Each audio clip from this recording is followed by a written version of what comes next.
Atheists love to say religion is just a human invention, a relic of ignorance that we have outgrown. But here's the problem. No society has ever existed without it, and even in most secular societies, people instinctively form new moral codes, new patterns of behavior that mimic religion. Because belief is not something we chose, it's something that is wired into us. And if atheism ignores that, then how rational is it really? Like how? Hi, I am Yene.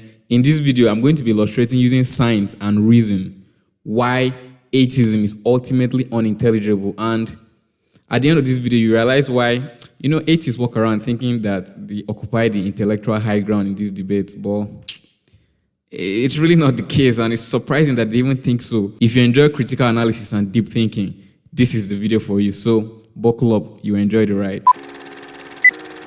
Imagine a beehive. Notice how no single bee has a value of its own. Like if you drop one bee in the wild, it just dies. There's no utility to it. It cannot really exist without its community of other bees. Now you might think that humans are different, but we are really not different, because just like the bee, we are social animals, and there's really no utility to one human being. So if I drop you in the jungle right now, the first thing you start to do is to look for another human being to help you, because you really can't organize yourself alone, like just you and the universe. Like there's no such thing. The only utility a human being has is in context of a society. The idea of an independent human is a myth, because we only exist in the context of a society that has rules and structure and a shared belief. Aristotle called humans the political animals, meaning that we are designed to live in an organized society. If humans are biologically wired to form organized societies, then the next question that comes up is,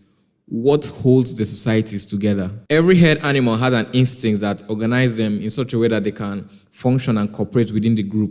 Just like the instincts to eat, like to find food to eat, it manifests in us as hunger, but animals don't think they're hungry. They just act out the instincts to eat. But since we are like more complicated animals, we call that whole thing hunger, but it's just an instinct to eat. So that's the same way that the instinct that keeps herd animals together. So the instinct that keep animals that tend to live in group, there's an instinct that makes them able to function in context of each other. To them, like to animals, pack animals like wolves and bees and all those things, they just act it out. But to us, we have to articulate it in a more sophisticated way, because that's just the way we are. And that is what religion is. This is why every civilization, no matter how isolated, always finds a way to develop religion. It's not an accident. It's a deep-seated instinct in human nature. It's a structure that gives people a shared identity and purpose. Just like the bees don't have any purpose without the colony, it's the same way a human being has really no purpose without a society. Even when the societies become secular, people subconsciously create religious-like structures like activism, political ideologies, and cult-like social movements, because that instinct never goes away. Carl Jung proposed that humans have a collective unconscious filled with deep archetypes, many of which manifest as religious symbols and myths. If religion is something human beings made up, you would expect societies to function fine without it.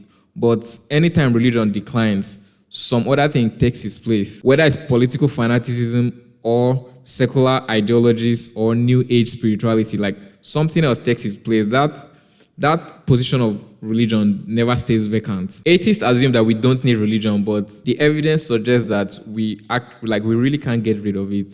It's something that is embedded in human nature. So if religion evolved as a necessity, then the real question becomes, why does Christianity stand out from the rest of them? Most religions throughout history reinforced rigid hierarchies. Ancient societies were structured with kings, priests, and warriors at the top. Then we have slaves and peasants at the bottom. Your place in the society was fixed. Then Christianity introduced a radical idea that every human being is equal in the eyes of God. This wasn't just a religious claim, it was a social revolution. It meant that a peasant had the same moral worth as a king, and the weak and outcasts were not just disposable, and that even the powerful were accountable to a higher law. Before Christianity, the ancient world saw mercy as weakness. The Romans admired power, dominance, and status. Helping people was seen as pointless. But Christianity flipped this completely upside down. It taught that the first will become the last, and the last will become the first. It told people to love their enemies, to forgive, to care for the sick and the poor, not out of self-interest, but because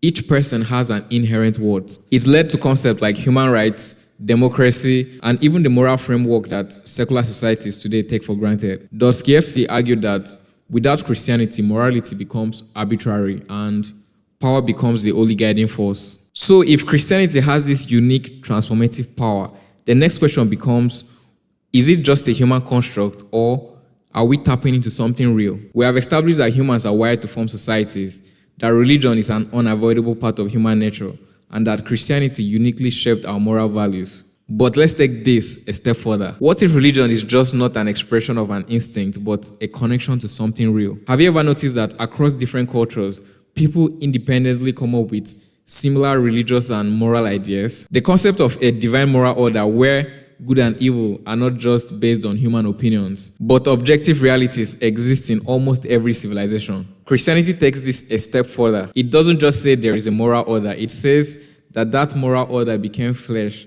and lived among us and changed the history of civilization forever. If morality, human rights, and our deepest instincts all align with Christianity, then the best explanation is not that we made it up, we discovered it. And if Christianity isn't just an arbitrary belief system, but a reflection of something real, then atheism isn't just wrong, it's unintelligible. Because to deny God is to deny the very foundation of human nature, morality, and even civilization itself. Let me know what you think in the comment section. Like and subscribe if you haven't already, and see you guys in the next video. Peace. .cfc.